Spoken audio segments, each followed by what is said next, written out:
Do you think that the early church, that those people in the first 4 centuries believed in sola scriptura, for example?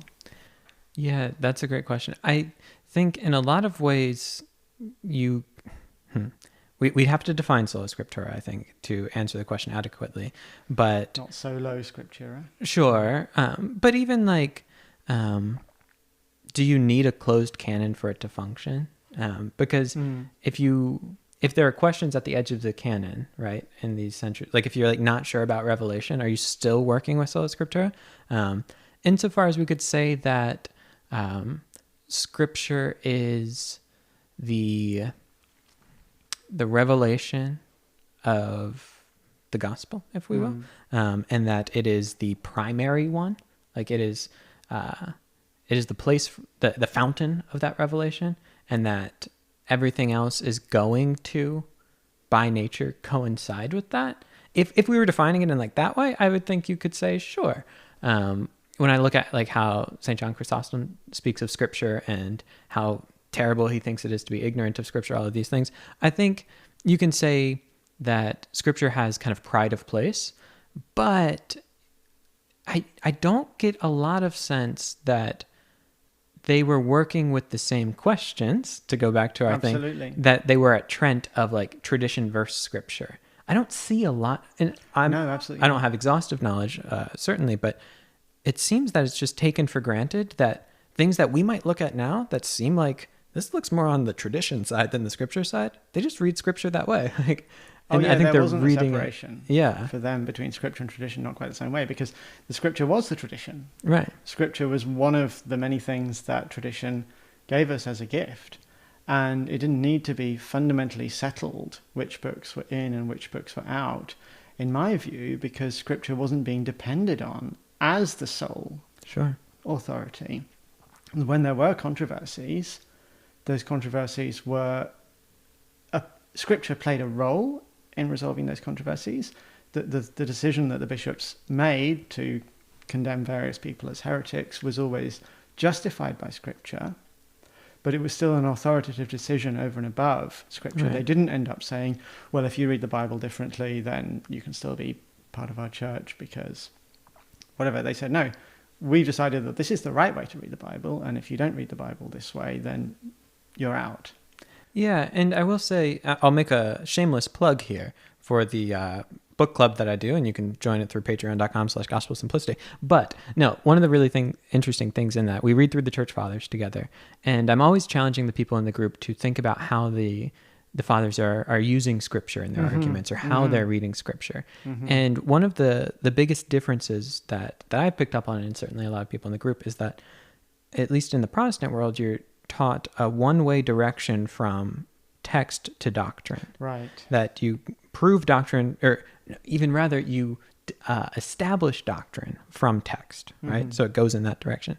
I don't see that per se in the fathers as the only direction. I think it's much more bidirectional, that you have this rule of faith that pre-exists. Like when you came to Scripture, you already have this set of beliefs such that Scripture can reinforce that, but you can also find those beliefs like anywhere, as in you'll read, like I remember when we were reading Maximus the Confessor, and the things he can pull out of like Job, I would have never found in Job, and maybe they're not there, but for him, it's already the truth, and so that we can use any text to get there. Scripture is functioning differently in the early church. It's being used as a resource for spiritual formation, for cultivating people in virtue and in Christ-likeness. Whereas what's happened today, partly as a result of Protestantism, is Scripture has become because it's the only source for establishing doctrine, it then becomes more and more restricted. You can only believe something out of Scripture if you can justify it based on the literal sense of Scripture. And so Scripture's shifted its role. It's now a standard for establishing your doctrines and for figuring out which doctrines you ought to believe, rather than this more plentiful resource for just nourishing my soul and my spirit. Right. Yeah. And I want to follow up in two ways on that, because one is going to get us back to Newman. The second I'll add, though, just as a brief aside, and then we'll get to Newman, is that I think there are often times in Protestantism where we kind of approach it in the old way. We just don't realize we're doing it. Like, I've had to think about this in my relationship to the doctrine of the Trinity. I believe the New Testament teaches it. I also don't think people are like crazy for coming to different conclusions. I think they're wrong, and I think, you know, the church has spoken on this, if you will. Yes. But the other point I have to recognize when I kind of like reflect on this for myself is I've never read the Bible without believing Jesus is God, right? Like I was taught in Sunday school, Right. Jesus is God, before I ever before I could read. And so in that way, there is this kind of small example of this rule of faith preceding my interpretation. It's hard to step outside of that tradition and try and view it sort of objectively Right. without that sort of training that you've had. Absolutely. Yeah, and so I think it is operative, and then it causes us to think, okay, well, what is the relationship between these two things? But the way in which it brings us back to Newman is, at least where I'm coming from is, like, I'm saying, like, yeah, absolutely. Like, I'm probably sounding very Catholic in some of the ways I'm coming to these things. You are. But what happens when it does seem like there's a conclusion that, like, just is at odds with what's taught there? And the thing that becomes difficult for me is that, and maybe this is just a bad response I'm getting, but it's like, well, any kind of thing that seems out of line with it, well, it just can't be out of line with the tradition, because the tradition teaches that it won't be. and I'm like, well, like, I feel like I have to throw up my hands at this point and be like, either I just kind of take this leap and say, you know what, like, the tradition got us enough. It was right on a lot of things. And when it looks like it's wrong, then I just say, well, it must be right and I must be wrong. And maybe that's it, because in a lot of ways, like, we probably read scripture like that. Like, when I come across a difficult passage, it's like, I don't know, but Exactly. I'm going to defer authority. But I do feel a lot of sympathy for the reformers when they're looking at things that just seem to them like, and I think for the most, I mean, there's some wild reformers, and, you know, there's a lot of polemics going around and all of that. But if we kind Mainstream of grant reformers, them like a charitable reading, they're saying, like, I just don't know how you get to that conclusion. Like, when I read this, it just seems plain to me that it's X and you're saying it's Y. And I'm left with saying, well, let me just kind of forsake my intellect and say the church is right because the church says it's right. Or to say, maybe the church got this one wrong.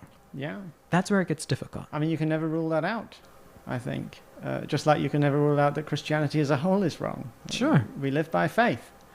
But I do think that the Protestants who followed the Reformers on into the 18th and 19th century were being consistent in the way they approached these questions, perhaps sometimes more consistent than the original Reformers, when they turned those same critical guns on the Bible itself, right?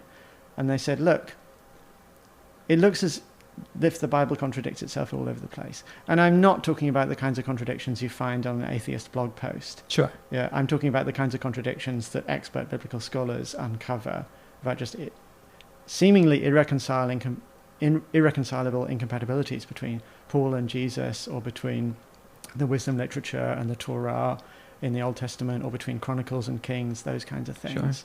Sure. It just looks to me, approaching this with a critical scrutiny, I cannot hold the Bible together as a coherent unity, because it just looks to me like it all falls apart if I actually look at it objectively. I think they were doing the same thing as the Reformers were doing with the Catholic tradition, right? Yeah.